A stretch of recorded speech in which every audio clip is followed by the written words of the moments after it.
If you've never ridden Italy's white roads before, then you're in for a treat because you're about to discover one of Europe's hidden motorcycling secrets. Hi, I'm James from Adventure Bike Rider, and welcome to this very special episode of the ABR Podcast, where we're going to be discussing Italy's white roads, or Strade Bianche. And trust me, by the end of the pod, you're going to be sorely tempted to change your summer touring plans. Now, I'm joined in the studio today by Billy Johnson from the ABR team, who just so happens to have spent a week exploring those white roads with Edelweiss Bike Travel.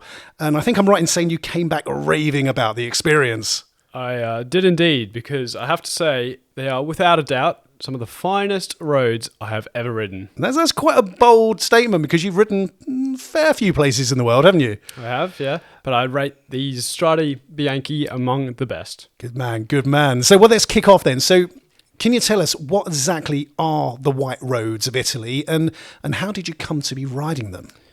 So when you think of Italy, and particularly Tuscany, you'd probably have in mind these rolling hills, vineyards, cypress trees. And I suspect you'll also be thinking of these white gravel roads that wind off into the distance. And that is the Strade Bianche, these gravel roads quarried from local rock, which is very white.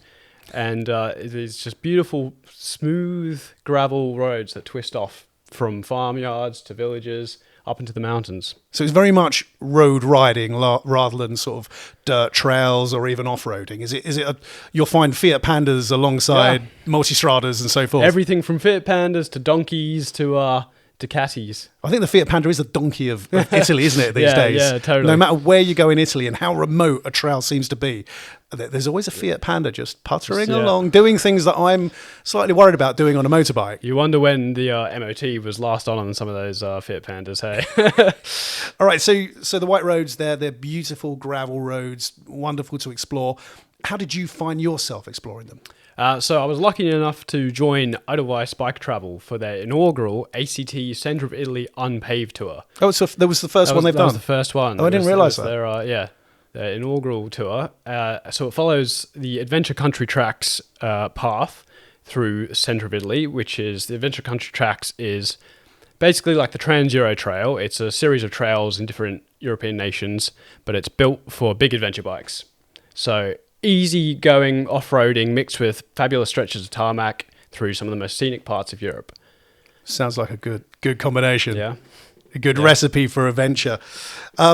So what sort of skill level did you find you needed to ride these white roads in particular? Is it really something that's open to anybody? I would say if you haven't been off-roading ever before, there might be a few surprises, but by and large they are easy, normal, everyday roads that people use for commuting, but they're gravel. So think fairly well graded, smooth gravel, compacted, easy going. But if you head off into the mountains, you do find some, due largely to the ravages of nature, some pretty hairy sections, but nothing too intimidating and all very suitable for big adventure bikes. And are there kind of, steep hairpin turns and things like that, or are we just a ribbon of flat tarmac across the landscape, or is it a bit of a mix? It's so varied because in the flatter regions of Tuscany, you'll have these just miles and miles of sweeping, flat, rolling hills with the gravel roads winding the way over. Then if you head up into the Apennine Mountains, you'll find switchbacks, hairpins, some pretty steep downhills and uphills, which can kind of test you a bit. Yeah? Yeah. Did you drop the bike? Possibly. So talking of bikes, now I know what bike you were riding because you've also written a story about this trip for Adventure Bike Rider magazine, which I edit. And I was pleased to see you were riding a blood red Ducati Multistrada. Was it the V4? Or V4? It had to be, James. It had to be. I was in Italy and I had to go with the Ducati, the big red Ducati Multistrada V4 S. And I admit it looked amazing in the pictures, which is why I was so pleased to see it. But that is a big bike. You didn't seem to have particularly off-road focused tyres on. So how did that bike perform for you? And actually, what sort of machine would you recommend for people who might want to go and ride these white roads themselves? Well, the great thing with doing it with the Edelweiss is they've got such a massive fleet of bikes you can choose from. You can choose from small GSs, F800s, F900s. You can go for the 1250 GS. You could go for a Tiger 900, a Tiger 1200, KTM 890s. You could go for V-Stroms. You could choose basically everything. And I wouldn't trade in the Ducati for anything because it's an amazing bike. And did it was your my first... heart rule your head when you were pressing the button? It did a bit. You know, I see red and I want it. But there are definitely a few times where I was pretty jealous of the people on the Tiger 900s and the smaller bikes, just for that bit of agility, and particularly with the road going tires on the multi 19-inch front wheel. There are a few bit of loose gravel where a smaller bike would have possibly been more appropriate, but at the end of the day, I had so much fun riding the multi. And the other thing is, 50% of the tour is on tarmac and amazing twisting mountain roads, and that's when you come off a gravel mountain pass straight onto tarmac and then spend the next 45 minutes going flipping from side to side on a Multistrada. I mean, that's adventure. Is that the noise the Multistrada makes? Yeah, is that well, it's yeah. more of a... That's it. That's the impression. And we'll get on a bit about the wider tour later. I just want to take you back to that choosing a bike, because isn't that one of the best things about going on organised tour? And we'll also discuss the merits of riding solo as well in an area later on. But I've been on a few Edelweiss bike tours through my work with ABR. And one of the most exciting things is before you set off, you're kind of sent a link, aren't you, to a web page, and you've just got this row of beautiful bikes that you dream of riding that you can choose from, and it's just like, I don't know, it's like Christmas. It's very much kid in a candy store kind of thing. It is. And it's like, which one do I choose? How difficult was it to make that choice when you've got the world's best adventure bikes at your fingertips? Well, part of the thing as well with the tour is you get to select 3 in case there might not be availability for your first choice. So my order was Ducati, and then KTM 890, and then Tiger 900. So there was a bit of sensible choosing in there as well. But I hadn't ridden a Multistrada V4 before. I was in Italy, and I think the opportunity to do that on a big multi, I couldn't pass it up. How did it feel? How did it feel to be riding that big Ducati through the heart of Italy? I mean, it's awesome. I think everyone has to experience that once in their lifetime. And you rock into a village on a Multistrada, you stop and have an espresso, and you feel like you're in a Ducati advertorial, like an advert. It's just it's an amazing experience. You feel like you're living the dream, the Dolce Vita. You're really immersed in the Italian passionate lifestyle. And do the locals give you a nod and a smile, a knowing nod, like yeah, totally. That's it. No, it's a joy. So I'd like to just talk about these white roads a little more, because I know the entire tour wasn't based around them, but when you did reach them, sort of how many miles are we talking about that you can travel on them? Is it a case of you can just go all day and disappear off into the mountains, or are they kind of sections of white road and sections of tarmac? What can people expect if they went to Tuscany and wanted to explore them? The white roads and the off roads are very much interlaced between tarmac, but it's a case of like across Italy, the infrastructure is not necessarily the best, especially in rural areas. Which makes it so damn nice to be there, doesn't it? For some reason, if it doesn't work, it's quaint. It's Italian. Time has forgotten a lot of these places, and life moves at a slower pace. So a lot of them are just regular roads that aren't paved, and so they're very well kept up regardless. But you'll be riding. Take the tarmac through a village, turn left, and you'll be on a gravel road past farms and smaller villages, and you keep going, and the road gets kind of, less and less well maintained as you head up into the mountains, and then all of a sudden you take a left turn again, and you're back on the tarmac, and it's just incredibly well paved mountain pass. So each day we kind of start off on a bit of tarmac, probably 20 miles, then find some gravel. We could ride for easily half the day just on gravel almost. A few small sections of tarmac here and there, but gravel into the mountains, then back down on some more tarmac. And how did the group get on? Was there kind of a mix of riding abilities? Because you're pretty handy off-road. Were there anyone that kind of struggled with it, or was it really kind of actually quite beginner-friendly? It was very much beginner-friendly. I think everyone on the tour had been on a gravel road before, but none of them were enduro champions. They owned adventure bikes back home, but they were a typical adventure rider. They weren't professional off-road. But I think the main thing with riding in a group like that, where everyone's sort of around the same level, but very much, beginner, intermediate, is the camaraderie that comes about, because everyone fell off at some point. And when you're all riding along, someone kind of scoops it into the gravel and falls over. Everyone jumps off, helps them up, checks they're all right, and then laughs it off. Yeah. And then later on in the evening, you're sitting around with some beers, you're reminiscing, and that's when you've got the great stories to tell. It's like, I remember you came around, this hairpin, and you just stacked it into the side of the road, and everyone's laughing, and that is the kind of the best part of the experience. I guess that's the joy of traveling with other people, isn't it? But going back to the bike, how did you feel when you dropped that beautiful Multistrada for the first time?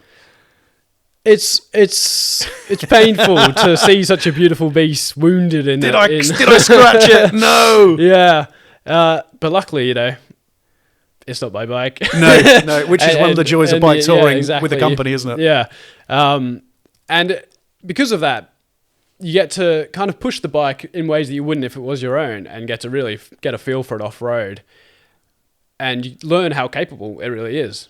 I was expecting good things, but when you flick it into enduro mode, Enduro Pro, it's really a super capable bike, more capable than I ever would be.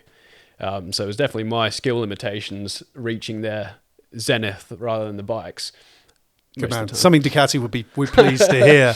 But going back to the white roads, you've painted a beautiful picture of it. But what's your one lasting memory of exploring them? What's the picture you see in your head when you think back to that trip? I mean, there was this incredible. Every day was incredible, but the third day, I think it was, we started off pretty much down at sea level, and we slowly worked our way up in like picturesque Tuscan scenery, like postcard stuff. You'd have those tall cypress trees and vineyards, and we went through and worked our way up and up and up, and eventually we breached the cloud layer, and we were just on this ridge and this gravel road running across, and there's like a radar station, and we rode across on the bikes to this plateau, and you could just see out you basically see from coast to coast across Italy. No way. And it was unreal. Yeah, amazing. One of those moments that lasts forever. Pinching yourself, you're like, this is why I ride bikes. This is awesome. Reveling in the Stoke. Totally, totally reveling in the Stoke. Mate, so I think on that note, we'll end part one. We'll take a break, and we'll see you again in part two. Hello and welcome back to part two of this episode of the ABR Garage, where we're talking about Italy's white roads with Bill, who spent a week exploring them. Now, Bill, you've told us a bit about the Strade Bianche and the joy of riding a Ducati Multistrada on them in Italy. But can you tell us a little bit more about the tour you took with Edelweiss Bike Travel, which, if I remember correctly, was called the ACT Centre of Italy Unpaved Tour. Is that right? Yes, indeed. It was indeed. So what was the premise of the tour? So the premise is that it follows a mixture of off-road and on-road through the heart of Italy, starting in Bologna, and we ended up in Rome over a week of riding through the Apennine Mountains, through varied terrain, and it was following something called the Adventure Country Tracks route, by and large, through Italy.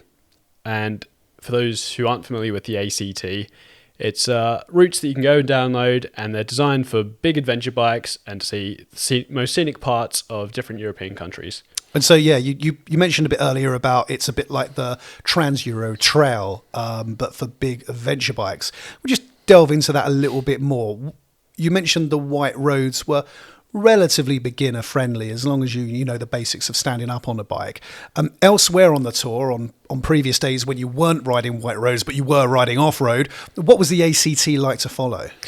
So Edelweiss has rated the tour a 5 out of 5 for difficulty, but the ACT rating is beginner to intermediate. Okay. So for a novice off-roader,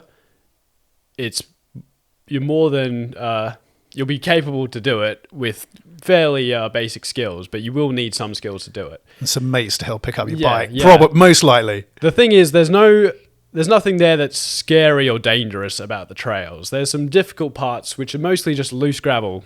They can be pretty deep, loose gravel patches on the roads, and that's difficult to ride in. If you lose the front end, easy to do, you'll fall over.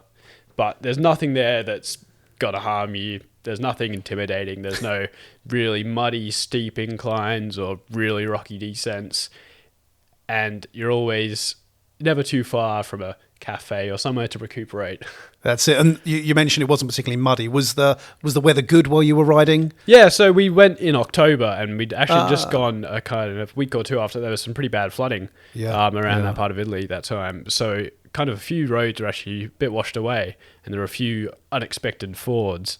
But even then, it was all very manageable, and we were pretty lucky with the weather. It rained for about 40 minutes, a light mist, but aside from that, it was beautiful sunny weather and blue skies.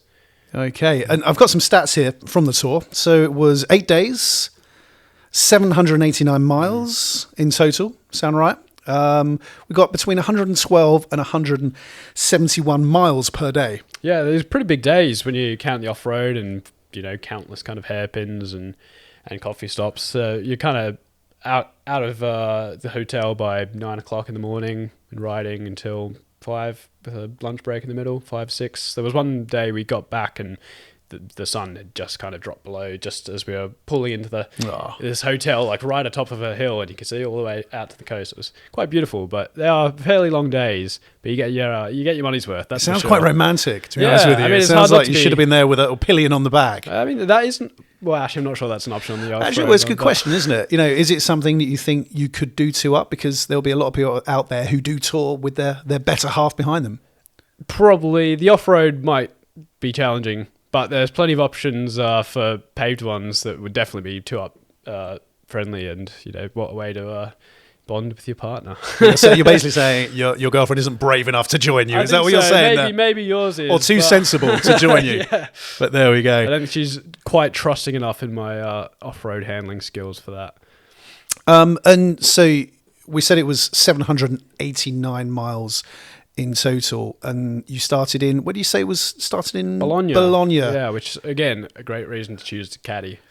That's it. And did you fly into Bologna? Yeah, so fly into Bologna, take your helmet, take some kit, take a few pairs of clothes just for, the nights. And the great thing is you got the sport van, so you can chuck all your luggage in the van. That follows you around basically the whole day and goes to the hotel at night. So you've always got a fresh pair of clothes. You don't have to carry it around during the day. Right. So let's unpick some of that for a while. So you mentioned that you flew from, I'm assuming, London to Bologna. London. For someone who's never flown to a bike trip before, how much gear can you take with you? Well, it's fairly... the way I normally go about it is I take my helmet as cabin luggage, carried on with a helmet case, and then chuck all the rest of my kit in a hold bag, and I've got no problems with that. Sometimes there's issues with security taking helmets on, but I've never had an issue. This is apocryphal. But I prefer having the helmet on. Just keep an eye on it. I don't really trust the baggage handler. Got to throw it on. Bowling balls down the runway and whatnot. And you feel pretty cool rocking up onto a plane with a helmet under your arm, I think. You kind of feel like an astronaut or like, Valentino Rossi or something. But that's the way I like to do it, and it's super easy to do. That's it. And so you get off. Did you use a specialist bike bag, or you just take a suitcase? Or I just had suitcase with me because I was just kind of summer riding gear, nothing too heavy, so that just stowed away in there, nice and easy. And so nice and lightweight. And I guess the joy of you're on an Edelweiss organised tour is that the accommodation is sorted each night, so you didn't have to plan any of that. I'm assuming food stops and all that was organised for you. And I guess you mentioned that you had a support vehicle as well. So was that just a case of throwing your kit in there and not having to worry about stuffing stuff in panniers? Or? Yeah. I mean, you could take stuff for the day, like water bottles, cameras, that kind of thing. But yeah, each morning, wheel your suitcase down, you'll go in the van, and the van would either meet you at lunchtime or at the hotel. But most of the time the van is on hand because there's a spare bike in there as well in case there's a serious kind of... Yeah, this is luxury travel, isn't it? Exactly, this is all eventualities. Yeah, so you don't have to worry if the bike breaks down because there's one in the van. And the best thing about the van, I think, was at the end of each day, there was a big cooler in the van. So we'd park up in the hotel, kind of take a second to take helmets off and that, then crack open the cooler and there'd be fresh ice cold lagers, Fantastic. ready to unwind after a good day's riding. The trouble is you've got to be riding all day in the heat, knowing that those beers are in that van. It's all thinking, lunchtime, I'll just maybe have one. It's all the more reason to really focus going up the uphills to get to the cold beer at the end. It must be kind of an Edelweiss Bike Travel tradition, and perhaps it's like that with a lot of tour companies. But I've done a couple of their tours, and it's exactly the same. Particularly, I remember when I was in Thailand with them, and you finish at the end of the day, you rock up, and the first thing you do before anything is, switch off the engine, and a cold bottle of beer is thrust in front of you. And I admit, for me, that was the highlight of the trip. And Thailand is an incredible country. We ate amazing food. I met incredible people. We rode through the jungle, rode over mountains. But it was that beer at the end of the day when everyone is just super, super happy that of my lasting memories from the trip. And it's a special thing, isn't it? Yeah. For me, I think as a normally bit of a lone wolf traveler, I like to do things by myself. And I wasn't really sure what a guided group tour would be like. I don't know if you were the same when you went on yours. But I had some kind of reservations about sharing, motorcycle riding with a group of strangers. But each time the beers were, cracked open at the end of each day, the group just got tighter and tighter. And by the end, it was like we'd been riding together for years. You found your wolf pack. Totally. Mate, that is very, very touching. I love it. I know you're right. And I think maybe being British doesn't help because on these tours, they're genuinely with people from around the world or different parts of Europe at least. What nationalities were you riding with? We had a couple of Germans. There was a bloke who was from Canada, originally from the Netherlands, but this bloke was amazing. He was in his 70s and he rode the hell out of his Tiger 900. It was incredible. And he fell off a few times, but just kept going. It was like, if I'm 75 and doing that stuff, I'll be chuffed. Good man. America, Germany, Switzerland, all over the place. It is. And because it's an Austrian company, isn't it? Yes. So, and they book from around the world. But mentioning being British, it's that initial meeting is the bit that I have to overcome. Because you get to the hotel, don't you? And I remember once I was in the Canary Islands with Edelweiss again, and I'd taken a later flight than planned.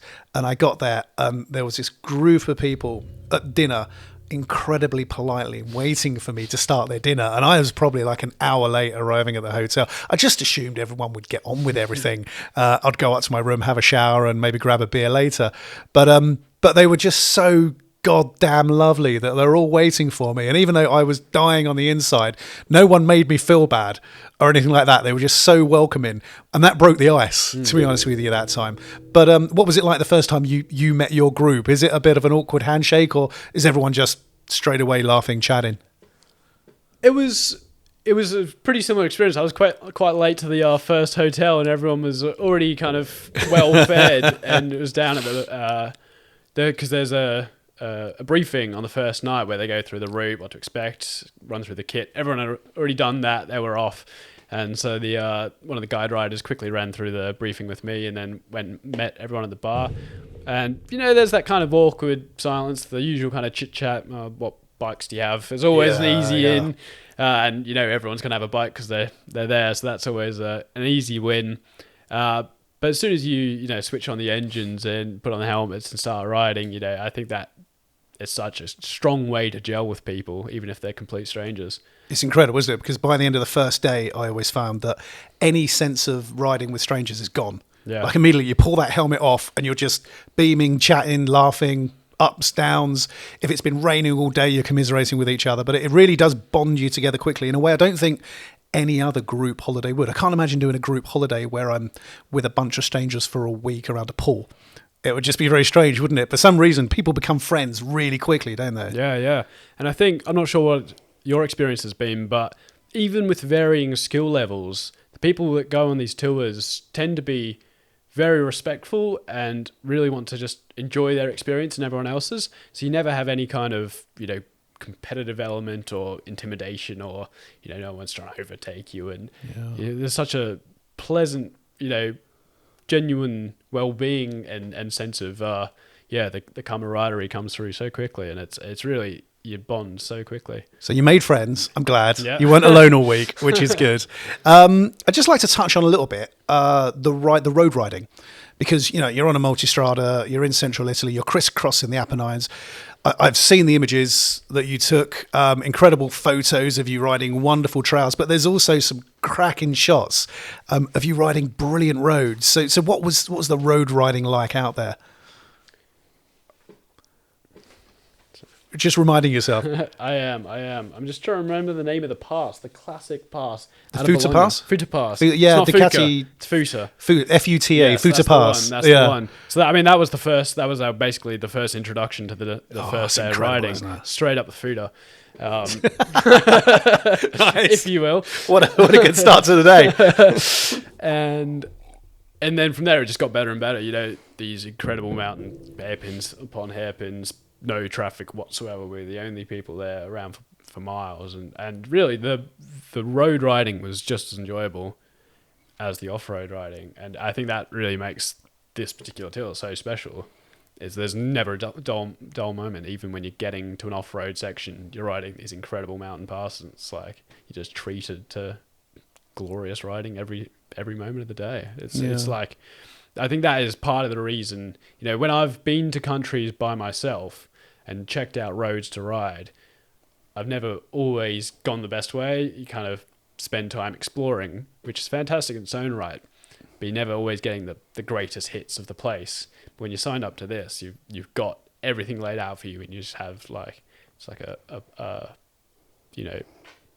Disney World of riding experiences. Sounds good, man. Sounds. I want to be riding in Italy. I spent my honeymoon on a motorbike in Italy, and I adore, and I try and get back every opportunity I can, which is far too infrequently. But one thing I loved about Italy, probably more so than any other country I've holidayed or motorcycle toured in, and that's the food. Oh boy, what an incredible country for food. And to me, the food is a really important part of any motorcycle tour, because for me, it represents plugging yourself into the culture and the local people. When you find that little cafe in the middle of nowhere and find an incredible bolognese and speak to the locals through stilted English, it really enriches the experience. So did you get to enjoy those experiences when you were away? 100%. I mean, that was another amazing aspect of it is, obviously we had the hotels at night and the breakfasts in the morning sorted, but lunchtimes were kind of a case of see where we end up at midday. And so we kind of just stumbled on these amazing family restaurants. I remember this one just out in the middle of nowhere, and it was a Sunday. So you know what Italians are like on a Sunday. They're definitely not working. They've gone to church, and then they've gathered the entire family, and they've gone down for this just huge feast that sets them up for the rest of the week. So we kind of stumbled upon this super family location. None of the waiters or the maitre d' or anyone spoke a lick of English.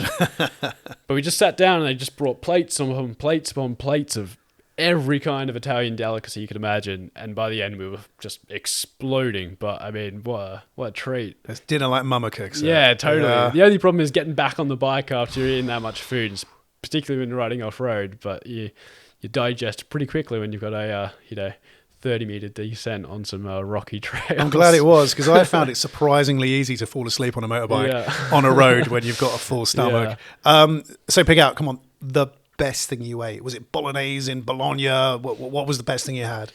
I think that would have to be one of the highlights. I think there was this ragu I had it was the second day somewhere in the hills, and it was like a proper just plate of just that glorious ragu. It's like it's been simmering for like 48 hours or so. Yeah. I mean, I'm getting moist lips just thinking about it. Wow, that's after you went up the Futa, hopefully. So Well, I think on that note, it's time to end part 2. We're going to take a short break, and we'll be back for part 3. Hello and welcome back to part 3 of this episode of the ABR Podcast, where we're talking about riding Italy's white roads with Edelweiss Bike Travel. And Bill, you've painted an incredible picture of riding in Italy. I just want to jump on my bike and get back there. Unfortunately, I can't today. But But one thing I wanted to examine a little bit more was the concept of going on an organised bike tour, because you said this is the first one you've actually done. You really enjoyed the camaraderie of the other riders. But what other things did you enjoy about an organised tour as compared to your usual mode of travel, which is solo riding? I think one of the massive benefits of a group tour is the fact that all the planning is basically taken out for you. And it's not just taken away, it's done to a level that I would never have planned. I could not plan a trip like I'm hopeless at planning. I am useless. The way I like to do it is just, get out and ride and see what happens. Which is wonderful. There's pros to that approach for sure, but to be able to set aside a week, it's just a few days holiday out of your annual leave, and know that you're going to get incredible riding each day, amazing places, like some of the most beautiful hotels I've ever stayed in, beautiful views, fantastic food, and it's all taken care of. There's a lot to be said for that. And I think, you've been on a few Edelweiss tours to Thailand and Canary Islands, and I'm sure that's the only time you've been to Thailand, I believe. Yes, yeah. I always think it's an unusual but thrilling experience, I think, going on an organised bike tour, in that you're right, everything is great. And usually I find in my motorcycling life, I'll ride amazing roads, but I'll also ride some motorway to get there, or I'll have an amazing time in the bright sunshine and really enjoy my day. But there's going to be downsides to that day as well, where I might be, I don't know, by the side of the road trying to figure out where I'm going in the rain or something like that. But the thing with these organised tours is that you're right, it's all been done for you. Pretty much every road you ride is incredible. Everywhere you stop for food has got a warm local welcome or incredible food to eat, and everywhere you stay is tried and tested. And whether you're after luxury and 5-star service, or you're looking to really get the experience of living with locals, it's just non-stop good times. And it's very rare in life that you get that. And I know you pay for it, you pay your money and you get your service, but I always look at motorcycling as kind of a bit of yin and yang. I burn through France on toll roads, often in the rain, to really enjoy the twisting mountain passes of the Alps. Whereas on these trips, you fly out, and from day one, it's just non-stop brilliance. And it's kind of like life turned up to 11, isn't it? Yeah, totally. It's quite... You expect something to go wrong. I still get range anxiety on these trips, exactly. Even though I know it's been planned out to the mile that I won't run out of fuel. Although I was testing it with the Ducati, that's a pretty thirsty girl. It's a thirsty girl, isn't she? Yeah. But it's almost like motorcycling overload, and it's really an incredible experience. Yeah, I think for me, you get to spend so much time actually enjoying the riding that you pack so much into each day, and you're kind of overwhelmed by it all. I think for me, on my solo tours or tour with my girlfriend, a lot of it's, as you said, going through motorways to get to somewhere else, and that burns up so much of the time that otherwise I could be spent riding. But you don't get that on a organised tour. It's all just fantastic riding each day. That's it. But for me, I don't think there's a better or worse, in that, when I go and tour solo on my own, I kind of feel a sense of achievement that I've found my way. I've not run out of fuel. I've discovered this amazing thing that I want to tell people about. And I love that. And I don't mind going through tough times, because it makes the good times feel better. I'm getting quite zen here, aren't I? Yeah, I know. I'll tell you what though, James, on my last tour, which I did with my girlfriend, we were coming back from the Balkans back to the UK, and we were blasting through. And this is when Oasis had just announced they were reuniting and their tickets were going to go on sale. Which I was very excited about. And I was by the side of the road on an Italian service station trying to log onto the Wi-Fi to get a ticket. And of course, I had no chance. So that wouldn't have happened on a group tour. So if you're on an Edelweiss Bike Tour, you would have Oasis tickets right now. I'd be seeing Gallagher's this summer. That's it. Yeah. But no, I think And that's it. I think there's a place for both. Some hardships okay, but not when it comes to Oasis tickets. Well, that's it. But yeah, I agree. I do, because when time's short, and I've got a busy work life. I do have probably the best job in the world, but I am busy. I promise. A busy work life, a busy home life, so much going on that to be able to just book a tour and have this kind of like incredible experience gifted to me almost, well, you do pay, but gifted to me for a week is such a wonderful respite. But when life isn't quite so busy and I've got time to plan my own route and discover my own things as well and do a few things wrong, that's also great as well. So I don't think it's a choice of one or the other, is it? It's just different times in life, enjoying different things. I think for me, a lot of the best memories kind of come from those hardships or the things that might go a little bit wrong or getting a little bit lost. That's a really great way to just have experiences and make memories. And that's where the off-road part of the tour really comes into its own, because that is quite difficult and there are challenges, and you're not just riding, these amazing smooth tarmac every day. You've got some kind of challenges that you face each day, and that really enlivens the experience, I think, for me. Did you feel that sense of achievement? Yeah, definitely. There's huge satisfaction of like some more difficult trails than I expected going into it, and kind of coming out the other end and be like, yeah, wow. And I guess you also got to share it with a bunch of people who are doing the same. And I guess it must have been quite rewarding to see people who might have struggled a little bit in the beginning overcome these things. And did the guys who are a little bit more experienced help those that weren't? And I guess that camaraderie really does mean a lot, doesn't it? Yeah. And you have those memories of, like, I remember this one time, it was after lunch and we'd all just eaten heaps of food, and immediately, like 5 minutes out of the restaurant, there was just this really scrappy, rocky descent. And the guide rider went around pretty all right, and the rider immediately behind kind of stacked it off to the side and crashed into a fence. Oh, God. The next one fell over into a tree, and then the one behind him stacked into him. And I kind of pull up. Everyone's totally fine. Like, it was very slow offs and everything. But I think it's just because we'd eaten so much and added a bit of a extra ballast that we weren't quite ready for such a gnarly descent. But that was hilarious. Everyone had a great laugh about that later on at dinner. And that lives in my mind as such a fun and core part of the experience. And that's kind of what I look for in an adventure. Those kind of, not pristine at times, but, something challenging, but very memorable. And it sounds like to me it did feel like a proper adventure. Yeah. It did feel like you were exploring. And yes, you've got a guide that's showing you the way, but he's just kind of unlocking the door for you to go and have the adventure of a lifetime, or the adventure of the summer anyway. Yeah, totally. Mate, I'm sold. I'm gutted that you got to go instead of me.